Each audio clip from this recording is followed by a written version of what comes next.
buenas tardes. Mi nombre es Luciano Portas. Estoy aquí en representación de la Escuela Shanti de Yoga, que por supuesto no nos puede faltar su logo, el cual nos va a acompañar en todos estos videos que vamos a hacer, explicando la parte de anatomía que a algunos estudiantes les puede estar costando un poquito más entenderla. Entonces, de forma lo más sencilla posible, vamos a tratar de transmitir estos conocimientos y que entiendan la importancia de por qué un profesor de yoga tiene que conocer toda esta parte de anatomía y poder dar mejores clases y poder llenarse de herramientas para sus clases, ¿sí? El tema que hoy nos compete va a ser la generalidad del sistema óseo. Vamos a hablar de las funciones del sistema esquelético, cómo está constituido, cómo se genera un hueso. Vamos a hablar cuáles son los tipos de hueso que tiene el cuerpo. Y en una segunda entrega ya vamos a hablar de otra parte de la biomecánica, de cómo se clasifica el sistema esquelético. Pero en esta primera entrega creo que con los primeros temas que mencioné vamos a andar bien. Así que empecemos. Bueno, ahora vamos a hablar de las diferentes funciones del sistema óseo. Entre las funciones más importantes tenemos la de sostén. Sostienen a los diferentes órganos. También brindan un sitio de inserción para los músculos, ¿sí? Los músculos tienen una parte fibrosa, es la parte roja, la parte que se contrae, y tenemos terminaciones de los músculos que son en tendones. Estos tendones se insertan a la superficie del hueso, que se llama periósteo, y cuando el músculo se contrae produce un desplazamiento del esqueleto y producen movimiento. Otra de las funciones es la de protección. Protege ya sea al encéfalo con el cráneo, protege a la médula espinal con el conducto espinal formado por la superposición de vértebras, y protege a los pulmones y al corazón formando una especie de jaula con las costillas y la columna vertebral para protegerlo, porque son órganos que si se golpean puede significar la muerte para el ser humano, ¿sí? Otra de las funciones que vamos a encontrar son la de mantener la homeostasis mineral. Cuando hablamos de homeostasis nos referimos a equilibrio. El cuerpo humano siempre se maneja dentro de determinados equilibrios, ¿sí? Equilibrio, tenemos un estándar para la frecuencia cardíaca, un estándar para la frecuencia respiratoria, para la presión sanguínea. Bueno, lo mismo pasa con los minerales. Tenemos que tener valores de minerales en sangre necesarios, y esto se controla ya que los huesos son reservorios de minerales. Entonces, junto a las hormonas que van a mandar la señal, el hueso va a liberar calcio o potasio en sangre y van a mantener los valores normales. Otra de las funciones que vamos a encontrar es de la producción de glóbulos rojos, glóbulos blancos y plaquetas que se produce en la médula ósea roja. La médula ósea roja los va a producir. Los glóbulos rojos son aquellos que tienen la función principal de transportar el oxígeno en sangre. El oxígeno, si bien lo respiramos a través del sistema respiratorio, pero una vez que llega a la sangre no se desplaza solo. Tiene que aferrarse a las moléculas, a los glóbulos rojos, y estos se van a encargar de llevarlos a las diferentes partes del cuerpo que tengan que ser oxigenadas. Y los glóbulos blancos también se forman en la médula ósea roja, que son células del sistema inmunitario. Y también tenemos la formación de plaquetas, las cuales son aquellas que cuando vean que se lastima una persona, por ejemplo, vos te lastimás, ellas viajan por sangre y detectan que hay una desorganización en el endotelio vascular. Entonces se empiezan a aferrar formando un tapón, y es la famosa costra que se nos forma para detener el sangrado en las heridas, ¿sí? Entonces todo esto es una contribución al sistema hematopoyético, formación de células de este sistema. Y por último vamos a observar que nosotros tenemos una médula ósea amarilla también. Esta está formada por adipocitos, los cuales reservan triglicéridos, que es una forma que el cuerpo tiene de reservar energía. Muy bien, para continuar, ahora tenemos que empezar por lo más pequeño, ¿sí? Tenemos que empezar por las células del tejido óseo. No podemos ir a lo más grande sin entender lo más pequeño. Nosotros tenemos 4 tipos de células en el tejido óseo. Sí, en general las bibliografías suelen hablar de 3, solo de 3, ¿sí? pero yo voy a mencionar 4 para que se entienda de dónde se originan las 3 que constituyen o de las que todos hablan. Nosotros en el hueso tenemos las primeras células, son las osteogénicas. Las osteogénicas son aquellas células madre capaces de diferenciarse en otro tipo de célula. La palabra diferenciarse significa que se transforman, ¿sí? Se transforman en otras células. Son células pluripotenciales porque tienen esta capacidad característica. Entonces las células madre de los huesos se van a diferenciar en osteoblastos. Los osteoblastos son aquellas células del sistema óseo capaces de sintetizar y producir la matriz que constituye al hueso, ¿sí? Entonces ellas van a empezar a producirla y van a quedar envueltas en esta matriz. Como esta matriz se calcifica y va a quedar endurecida, ellos se van a quedar atrapados adentro de ello y se van a ver obligados nuevamente a diferenciarse en osteocitos. Los osteocitos ya tienen otra función. La función que tienen son 2 básicamente. Una tiene que ver con la obtención de nutrientes, porque ellos desarrollan una serie de ramificaciones. Estas ramificaciones son capaces de extenderse por todas las pequeñas hendiduras microscópicas que tiene el hueso y se comunican entre ellas y se relacionan con los vasos sanguíneos del hueso. Los vasos sanguíneos del hueso discurren de forma longitudinal y transversal para nutrirlo al hueso, ¿sí? Entonces, estas ramificaciones se van a acercar a los vasos sanguíneos y van a producir una absorción de los nutrientes y los componentes necesarios para mantener al hueso y van a producir la eliminación a través del torrente sanguíneo de los desechos que ya no le sirven a los osteocitos. Y por último, vamos a hablar de los, me estoy olvidando, de la segunda función de los osteocitos, ¿sí? Una era la de los nutrientes y la segunda tiene que ver con censar.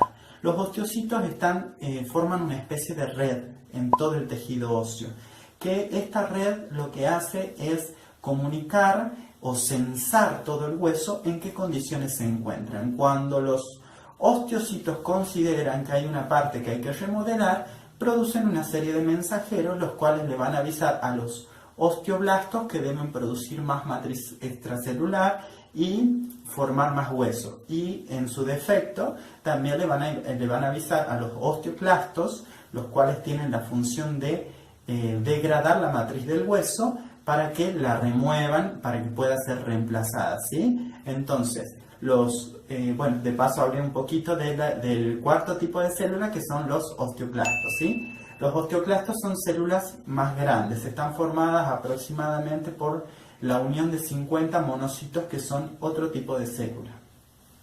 Estos se transforman en osteoclastos. Los osteoclastos son capaces de producir enzimas y ácidos que son capaces de degradar la matriz del hueso, ¿sí? Y bueno, de esta manera el hueso está en un proceso constante de remodelación. Se estima que aproximadamente cada 7 años nosotros llegamos a reemplazar el hueso en su totalidad, como si tuviéramos un esqueleto nuevo. Entonces, bueno, queda claro, estas son las 4 células del sistema óseo: las osteogénicas, los osteoblastos, los osteocitos y los osteoclastos. Muy bien, llegamos a un momento en que podemos hablar de los tipos de tejido óseo que existen, ¿sí? Ya sabemos cuáles son las células que forman el tejido óseo, sabemos más o menos cómo es el proceso de osteogénesis, así que ahora podemos hablar de los tipos de tejido óseo que tenemos. El tejido óseo que existe es el compacto y el tejido óseo esponjoso. El tejido óseo compacto se caracteriza justamente porque tiene mayormente matriz cristalizada, es un tejido más duro y podemos observar que tiene una serie de conductos. Estos conductos se desplazan por el hueso compacto a través de conductos que son transversos y otros que son longitudinales. Estos conductos se discurren por todo el tejido óseo compacto y llevan al paquete vasculonervioso, que es la arteria, el nervio y la vena, ¿sí? Vamos a poder ver que en los conductos longitudinales se encuentra una serie de laminillas concéntricas similares a lo que serían las metámeras de una cebolla, ¿sí? Es una forma de ejemplificarlo nada más, pero lo que quiero decir es que tiene una lámina concéntrica más interna, recubierta por otra más externa y esta a su vez por otra más externa y así sucesivamente, que forman una especie de viga a lo largo del hueso que le da mucha resistencia al impacto, a los golpes y le da esa característica necesaria que tiene que tener el hueso para poder sostener a todo el cuerpo. Estas vigas se llaman ostionas, ¿sí? Vamos a observar que hacia la periferia del hueso hay como una lámina que recubre a la diáfisis, se llama periostio, y en su interior se empiezan a formar las trabéculas. Las trabéculas son laminillas, también concéntricas, pero desaparece la ostiona, ¿sí? Estas laminillas concéntricas van a formar una red irregular de pilares que aparentemente están puestos al azar, pero no es así, ¿sí? Estos pilares llamados trabéculas que constituyen el tejido óseo esponjoso están dispuestas de esa forma porque los estímulos de carga de peso y las líneas de fuerza que nosotros le vamos dando a través de los estímulos al caminar, al correr y las diferentes tareas que realizamos en el día a día, le van a dar la información necesaria al hueso para que forme estas trabéculas en el sentido de las líneas de fuerza para hacerlo más resistente a ese estímulo que se le está dando, ¿sí? Eso es por eso que, por ejemplo, los deportistas son mucho más, tienen huesos mucho más fuertes. Generalmente cuando nosotros vamos envejeciendo, el hueso se va debilitando porque empezamos a tener menos actividad, empezamos a entrar en una etapa mucho más sedentaria. Pero, por ejemplo, también cuando los astronautas van al espacio, por ejemplo, al no tener el estímulo de la gravedad a través de la que cargamos peso, sus huesos también se van debilitando y por eso los astronautas suelen hacer mucha gimnasia cuando están en el espacio. Yo simplemente ahondo en esto para que ustedes tengan muchos ejemplos de cómo recordarlo, ¿sí? Bueno, vamos a observar que en el tejido óseo esponjoso se forman cavidades. Dentro de estas cavidades se forma la médula ósea roja, que es donde se van a formar los glóbulos rojos, se van a formar algunos glóbulos blancos y se van a formar plaquetas, ¿sí? Ya hablamos de esto en otro momento. Y luego cuando nosotros llegamos a tener cierta adultez, se empieza a producir la médula ósea amarilla, que se caracteriza por tener adipocitos. Los adipocitos son células del tejido adiposo, del tejido graso, el cual reserva triglicéridos, que es una forma que tiene el cuerpo de reservar energía. Y así el hueso cumple con esta función. Bueno, hemos concluido con esto, continuamos adelante. Muy bien, para ir concluyendo este video, vamos a hablar de los tipos de hueso. Es el tema más sencillito, así que va a ser rápido. Tenemos 4 tipos de hueso: los largos, los cortos, los planos y los irregulares. Los huesos largos, no hay que confundirse, tienen extremos que son las epífisis y tienen la parte central, que es la más alargada, que se llama diáfisis, ¿sí?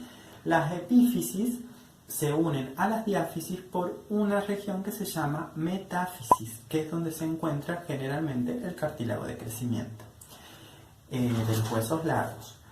Es todo lo que hay que saber sobre este tipo de huesos. Podemos poner ejemplos. Tenemos el húmero, el cúbito, el radio, tenemos el fémur, tenemos la tibia, tenemos el peroné, ¿sí? Tiene muchos ejemplos este tipo de huesos. También tenemos los huesos cortos. Los huesos cortos son aquellos que tienen todas sus dimensiones iguales. Cuando yo hablo, digo iguales o similares, ¿no? Cuando hablo de las 3 dimensiones me estoy refiriendo a el ancho, el largo y la profundidad, ¿sí? Entre los ejemplos que podemos citar tenemos los huesos del carpo, de la muñeca, y los huesos del tarso, que son los del tobillo, digamos. Bueno, después tenemos los huesos planos. Y los huesos planos tienen 2 de sus dimensiones más amplias y una corta. El ancho y el largo son amplios y la profundidad generalmente es más corta. Entre los ejemplos que podemos dar tenemos el hueso parietal, el frontal, tenemos el occipital, son huesos planos. También tenemos las escápulas, por ejemplo. Y por último tenemos los irregulares. Los irregulares presentan características de todos los huesos antes mencionados. Entre los ejemplos que podemos dar tenemos los huesos de la columna vertebral, las vértebras, y podemos mencionar también a los huesos de la pelvis, ¿sí? Que tienen características de varios tipos de huesos. Y bueno, así concluimos este video. Muy contento de haber podido participar en este video, espero que se hagan muchos más. Tengo que seguir hablando de las generalidades del sistema óseo, que lo vamos a hacer en un segundo video. Espero que a todos les sirva y muchas gracias.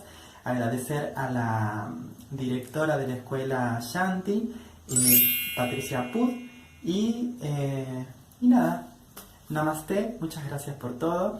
Nos vemos en otro video, ¿sí?